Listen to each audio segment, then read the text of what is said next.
कभी तुमने सोचा है कि अगर भगवान सब कुछ पहले से ही लिख देते हैं तो हम फिर कोशिश क्यों करें? अगर सब कुछ भाग्य में लिखा है तो फिर भक्ति, कर्म और प्रयास का अर्थ क्या है? ये सवाल हर व्यक्ति के मन में कभी ना कभी उठता है।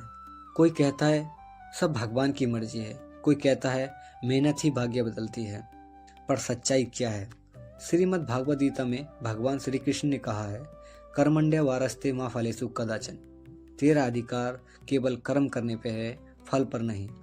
तो क्या इसका अर्थ ये हुआ कि कर्म करो लेकिन फल भगवान पर छोड़ दो? आखिर भगवान ने लिखा क्या है और बदलता कौन है, भाग्य या भाव? चलिए जानते हैं आज की इस वीडियो में। बहुत समय पहले एक राजा था जो हर बार कहता था जो होता है भाग्य से होता है। वो कुछ भी करे हर गलती पर यही बहाना, क्या करूं साधु जी, मेरे भाग्य में यही लिखा है। एक दिन वो जंगल गया, वहां उसका पैर फिसल गया और वो घायल हो गया। कोई उसके आसपास ना था, बस एक साधु लकड़ी बीन रहा था। साधु ने उसे उठाया, पानी दिया, उसके घाव पर जड़ी बूटी लगाई, राजा बच गया। राजा बोला, देखा साधु जी, भाग्य में लिखा था कि मैं मर नहीं सकता। साधु जी मुस्कुराए, राजन, अगर मैं तेरे पास कर्म ना करता, अगर मैं तुझे यूं ही पड़ा छोड़ देता तो क्या तेरा भाग्य तुझे बचा पाता? राजा चुप हो गया। साधु ने कहा, भाग्य वही है जो कर्म से बनता है। ईश्वर ने कलम हमारे हाथ में दी है पर लिखना हमें आता नहीं। ये कहानी हमें सिखाती है कि भाग्य कोई स्थायी रेखा नहीं है, ये कर्म का परिणाम है। भगवान ने हमें स्वतंत्र इच्छा दी है, कर्म करने की, सुधार करने की और अपने भाग्य को मोड़ने की। कर्म और भक्ति का रहस्य।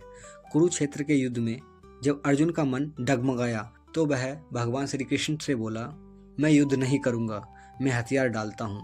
भगवान मुस्कुराए और बोले, अर्जुन, तेरा अधिकार केवल कर्म करने में है, परिणाम की चिंता मत कर। लेकिन ध्यान दो, श्री कृष्ण ने यहाँ ये नहीं कहा कि कर्म मत करो, उन्होंने कहा कर्म कर लेकिन भक्ति भाव से कर।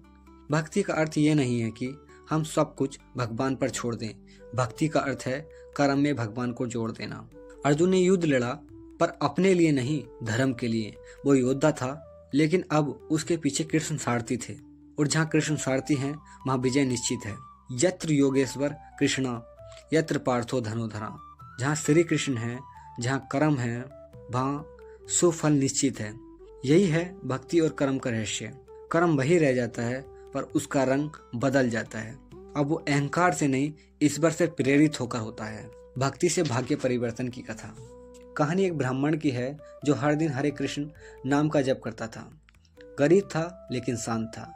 एक दिन यमराज के दूतों को आदेश मिला, आज उस ब्राह्मण की मृत्यु का समय है। वह उसके घर पूछे।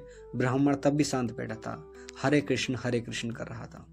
यमदूत पास आए पर जैसे ही उसके मुख से हरे कृष्ण नाम सुना, उनके शरीर कांप उठते।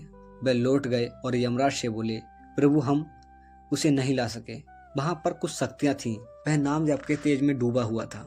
यमराज स्वयं विचार में पड़ गए, जिसने भगवान का नाम लिया उसे ले जाने का अधिकार अब मेरा नहीं। यह कथा केवल कल्पना नहीं है, ये सत्य का प्रतीक है। नाम जप केवल ध्वनि नहीं है, यह कर्मों की दिशा बदल देता है। यह हमारे वर्तमान को दिव्यता से भर देता है। हरि नाम संकीर्तन कलो पाप प्रशासन। कलयुग में केवल हरि नाम से पाप मिटते हैं। आप बात करते हैं आधुनिक दृष्टिकोण की। आज का इंसान कहता है fate is fate, luck does not change. लेकिन असल में लक नहीं बदलता, एटीट्यूड बदलता है, और वही भाग्य बदलता है। भक्ति कोई भाग्य सुधारने की तरकीब नहीं है, यह मन सुधारने का मार्ग है। जब मन स्थिर होता है, निर्णय सही होते हैं। जब निर्णय सही होते हैं, कर्म श्रेष्ठ होते हैं, और जब कर्म श्रेष्ठ होते हैं, भाग्य स्वयं झुक जाता है। भक्ति और कर्म का विज्ञान भगवान ने हजारों वर्ष पहले बता दिया था, पर आज हम उसे फेथ या ब्लाइंड बिलीफ मानते हैं। असल में यह एक डिवाइन साइकोलॉजी है, एक ऐसी प्रक्रिया जो आत्मा और कर्म दोनों को एक सूत्र में बांध देती है। अब चलते हैं वीडियो के एंडिंग के तरफ। भगवान हमारे कर्मों का हिसाब नहीं रखते, वे हमारे भावों का हिसाब रखते हैं। अगर हम गलती भी करें पर प्रेम से पुकारें तो वो गलती भी भक्ति में बदल जाती है। तो आज बस इतना ही याद रखना, कर्म करो, प्रेम से करो, भक्ति करो, सच्चे भाव से करो। फल चाहे जो भी हो, भगवान उसी में तुम्हारा हित रखेंगे। जब भक्ति सच्ची होती है तो भाग्य भी नतमस्तक हो जाता है, क्योंकि भगवान पहले से नहीं लिखते, वे वहीं से लिखना शुरू करते हैं जहाँ तुम्हारा प्रेम शुरू होता है। धन्यवाद दोस्तों। हमारी वीडियो अच्छी लगे तो वीडियो को लाइक करना एंड हमारे चैनल को सब्सक्राइब करना दोस्त।